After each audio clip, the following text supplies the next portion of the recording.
नमस्कार माझ्या लाडक्या बहिणींनो आणि लाडक्या दादांनो. आजच्या या व्हिडिओमध्ये आपण बोलणार आहोत लाडकी बहीण योजनेच्या 14व्या आणि 15व्या हप्त्याबाबतच्या ताज्या अपडेट्सबद्दल. आज तुमच्यासाठी दोन मोठ्या आनंदाच्या बातम्या घेऊन आलोय. 14वा म्हणजे ऑगस्ट महिन्याचा हप्ता आणि 15वा म्हणजे सप्टेंबर महिन्याचा हप्ता. या दोन्हींबाबतची माहिती, पडताळणीची स्थिती आणि सरकारसमोर असलेली मोठी मागणी हे सगळं आपण पाहणार आहोत. म्हणून व्हिडिओ शेवटपर्यंत नक्की बघा. ऑगस्ट महिना संपून गेला, सप्टेंबरचा पहिला आठवडाही संपला, पण अजून हप्ता मिळालेला नाही. त्यामुळे बहिणींच्या मनात मोठा प्रश्न निर्माण झालाय, आता पुढचा हप्ता कधी येणार.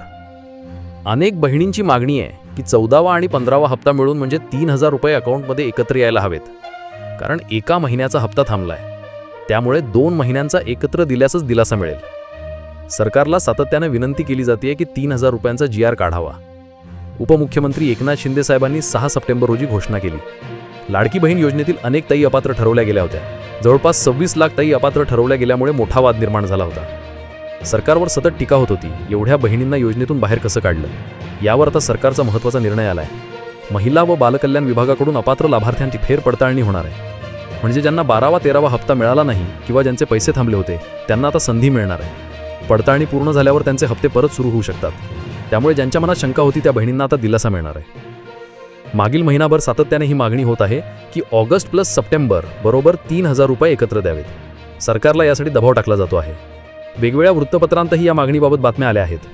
शक्यता आहे की सरकार सप्टेंबर महिन्यात हप्ते एकत्र टाकण्याचा निर्णय घेईल. बहिणींना 2 हप्त्यांचा मोठा दिलासा मिळू शकतो. सरकारने हा निर्णय घेतला तर खरंच लाडक्या बहिणींसाठी मोठा आनंदाचा क्षण ठरेल. आता फक्त मागणी करून थांबायचं नाही, तर सरकारवर दबाव आणणं गरजेचं आहे. यासाठी पुढील मंगळवार किंवा बुधवार आंदोलनाची हाक दिली जाणार आहे. वेगवेगळ्या ठिकाणी आमदार, खासदार, नगरसेवक यांना मागणीपत्र दिलं जाईल. मागणीपत्र दिल्यानंतर चर्चा सुरू होते आणि निर्णय लवकर घेतला जातो. त्यामुळे प्रत्येक बहिणीने, प्रत्येक भावाने या आंदोलनात सहभागी व्हावं. हप्त्याबरोबरच आणखी काही महत्त्वाच्या मागण्या समोर येत आहेत. शेतकरी बहिणींना अजून जास्त लाभ मिळावा. निराधार बहिणींना वेगळा दिलासा द्यावा. नवीन लाभार्थ्यांना फॉर्म भरण्याची संधी द्यावी. हप्ता 1500 वरून 2000 रुपये करण्याची मागणी वाढत आहे. या सगळ्या मागण्या जर आपण एकजुटीने मांडल्या तर सरकारला निर्णय घ्यावा लागेल. बहिणींनो, आता गप्प बसून चालणार नाही. हक्क मिळवण्यासाठी पुढाकार घ्यावा लागतो. मी पिंपरी चिंचवड येथे राहतो आणि तिथल्या आमदार, खासदारांना मी स्वतः मागणीपत्र देणार आहे. पण हे काम मी एकट्याने नाही करू शकत. तुमच्यासारख्या बहिणी भावांचा पाठिंबा असेल तर मोठा बदल घडू शकतो. त्यामुळे हा व्हिडिओ जास्तीत जास्त शेअर करा, व्हॉट्सअप ग्रुपमध्ये टाका, स्टेटसला लावा. तुमच्या आवाजानेच सरकार निर्णय घेईल. तर लाडक्यांनो, आज आपण 2 मोठ्या आनंदाच्या बातम्या बघितल्या. पहिली म्हणजे अपात्र बहिणींना फेरपडताळणीची संधी आणि दुसरी म्हणजे 2 हप्ते एकत्र मिळण्याची शक्यता. आता फक्त आपल्या आवाजात ताकद आणायची आहे. जय हिंद, जय महाराष्ट्र, जय शिवराय.